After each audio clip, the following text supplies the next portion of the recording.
see it as a political reason.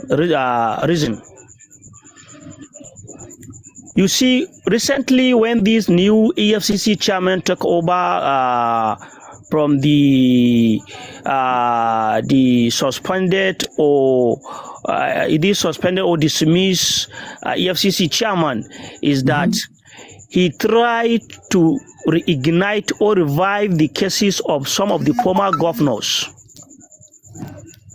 And why? It is because it is based on political calculation. When, if you look at about Engineer Rabi Musa Konkoso, the former governor of Kano State, the man now is one of the strongest politicians in northern Nigeria, and he's the only one that politically, that have the political foot soldiers, what we call political foot soldiers, mean poor masses that are always ready to die in his cause. So he's the only politician in northern Nigeria that is having such kind of followers. So he's the only person that if he tell his followers jump into the fire, they will run and jump in that fire because they believe in him. Wow. So those political foot soldiers, they are now looking at him that like they have to frame him into one kind of case that will restrict his political activities. So the moment he starts to make any move, they will call him, remember you are having case with the out there. So that is what they do. And if you are expecting these people to prosecute, who will prosecute who? You were a governor, I was a governor. You looted, I looted. You were a senator, I was a senator. You looted, I looted. And we all know ourselves. You have the house in Dubai, maybe you are my neighbor. And politics is dynamic. You may be in power today, maybe tomorrow it will be my turn. So that is why they are afraid of, you see, dealing with these people. Now if they arrested Buhari and some of his ministers after prosecuting them or collecting all what they have, maybe tomorrow or next tomorrow or in few years to come, one of them will become the president. Wow. And you that prosecuted him, you also know that you are a thief. You have looted your own. So there is responsibility of you to lose what you have looted because you have collected their own. Now they are in power. They have to collect their own too. They have to collect your own too. That is why you will see it is the same people, the same paces recycling themselves right from this 1999. They don't want to leave the power. Why? Because they are not there as an embodiment of the people will. They are there to serve themselves. They are there to make themselves rich. They are there for their family. They are there for their friends, and they are there for them to be protected by the law.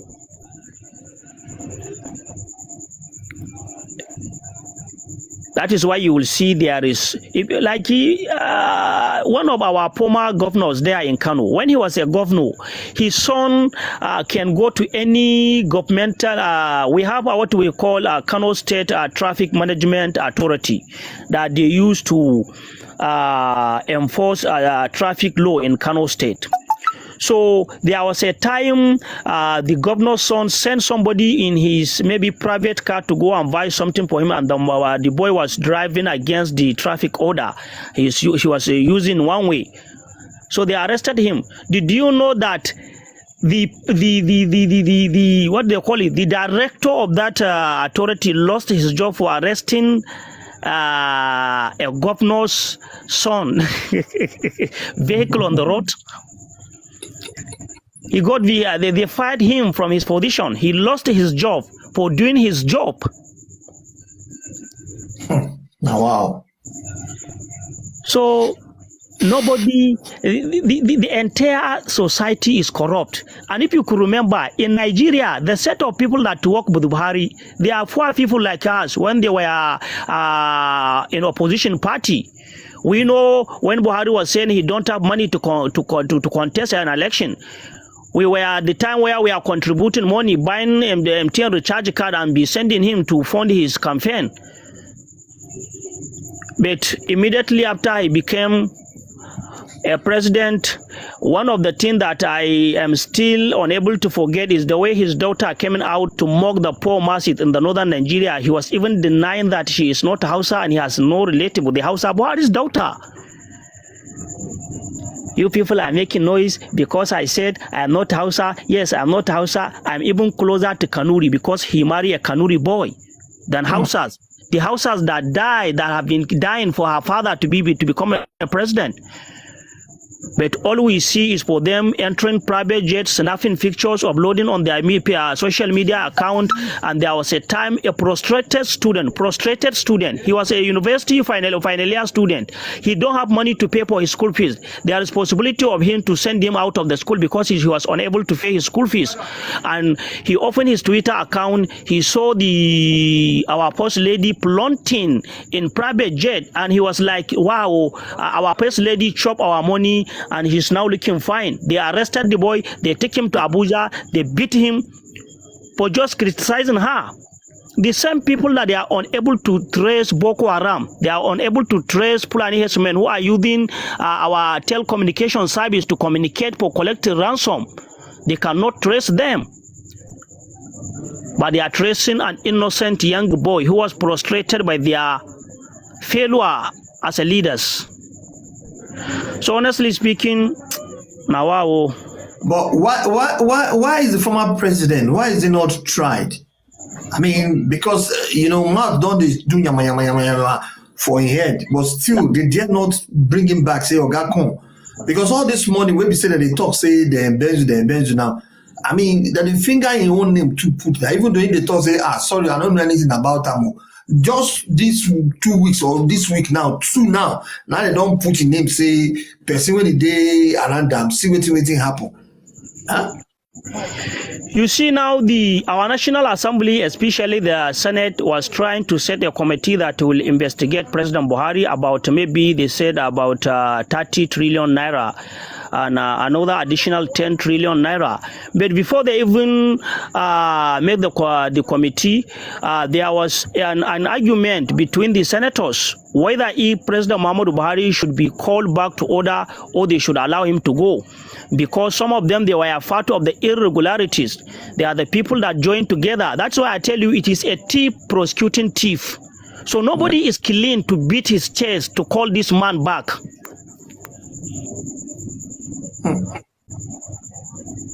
They are not as clean as like they are so clean to call him back.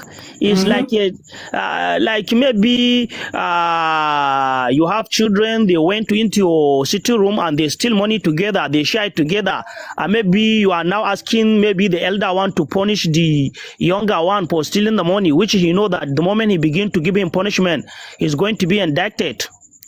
So nothing will happen.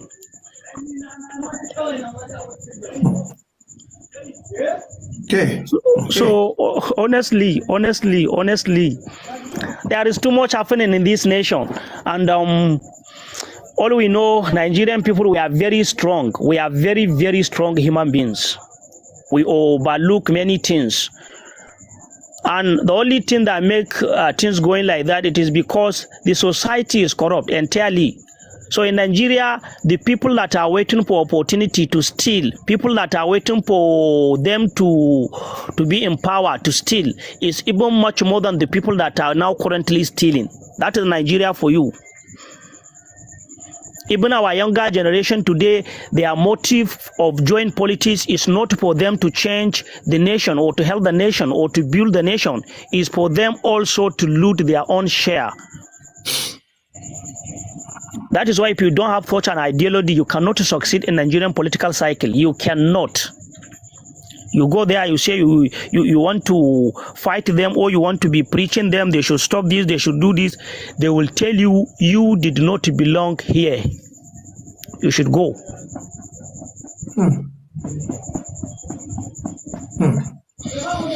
Wow. Anyway, you guys are asking Ariwa what is the solution. Before you guys came on board, Ariwa has already explained the solution. Except if you want him to repeat it, he has already choked mouth for that matter before. Say this is the solution, because I mean we started around 8. today, and Ariwa don't talk that one. So if you want him to repeat it again, I don't know. Depend on him. But you know, he don't chook mouth for that matter before. Yeah. Ariwa, okay, you what? Miss Ariwa, sorry about that. There, please. I need to take you back a little bit. Please, guys, after this one, I'm not going to take Ariwa back again because he has been here for long now. Sir, people are asking that what is the solution? And I just explained to them that immediately you came in, we've already discussed the solution, but it says, I mean, they were not here then. I think 2 people have asked now that what is the solution? Is it possible you recap the solution again, please, sir? Okay, sir. As I said earlier, the solution to Nigerian problems are many, but the one we should do today is to dissolve the current system. This system has to be dissolved. We have to dissolve this system and establish a new system for Nigeria and Nigerians. How we can do it now is to go back to our post-republic constitution that recognizes regional government. We have to go back to regional government. This will bring government nearer to the people. And when we do this, we should also bring competent hands in government, in position of power. Those people that are patriotic enough, that are fair enough to lead, with great hope and aspiration, that they are there to serve people, but not to be served. When they are coming into politics, when they are going into government, they should bear in their mind that we are going there to serve the nation, not to be served, not to enslave the fellow citizens, as we are seeing today.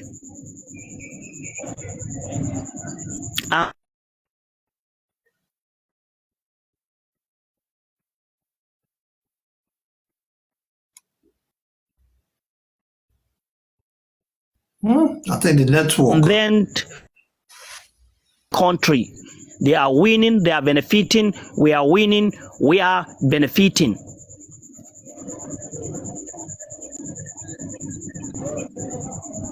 It is not necessarily through force. You see, one of the reasons that Jonathan lost power was his passion of, you see, conducting a national conference to rediscuss and re-strategize the country. We are not asking about the report of the national conference organized by former president Goodluck Ebele Jonathan, and that is what cost him his second term as a president.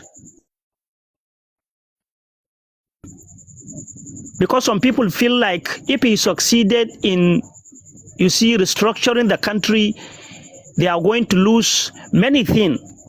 They are going to lose the control over the nation. And that is why they did everything possible to make sure they remove him. Not because Buhari was better than him. No, it is because they feel he is trying to do something that is threatening their superiority and power.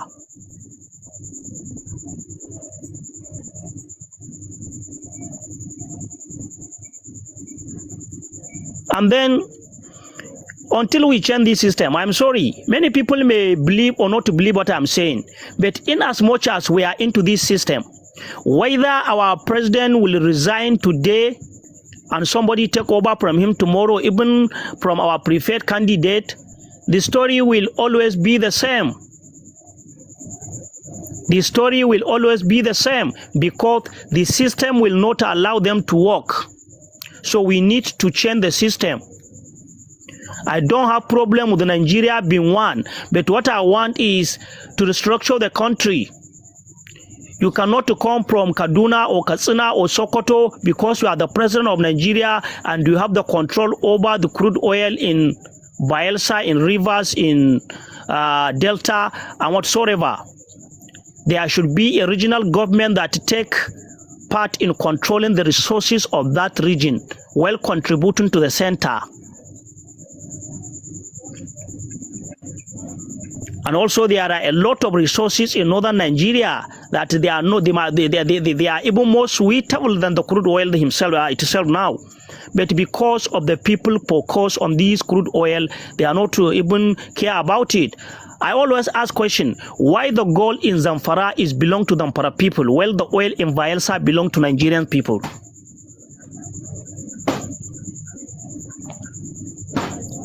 So this is the failure of this central system.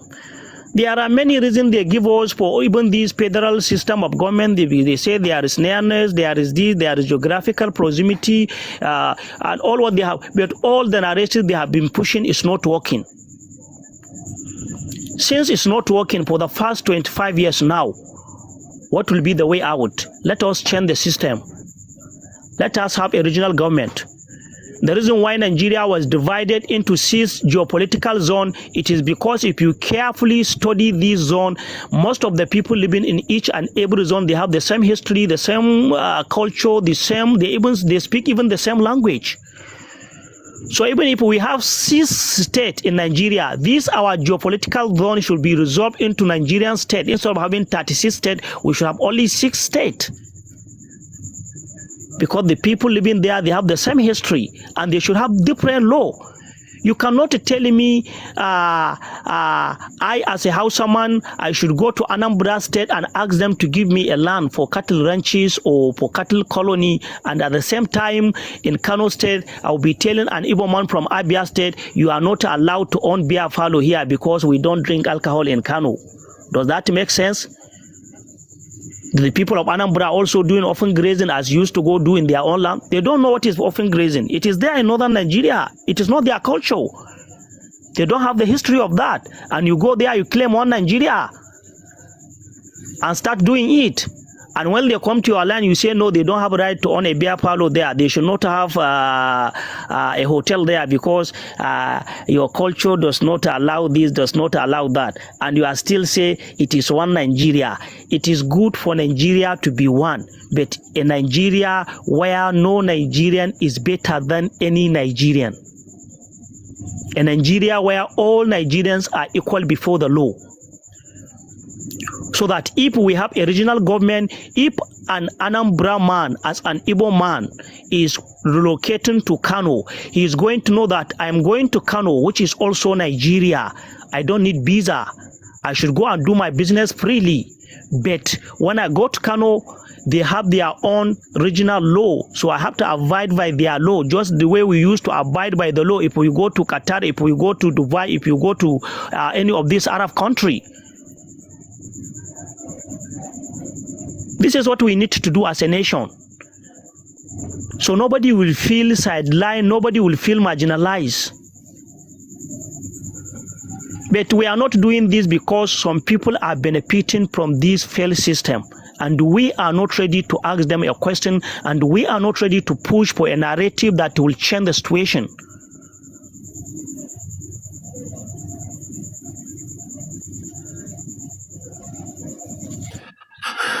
Anyway, Agungu, thanks for the gift.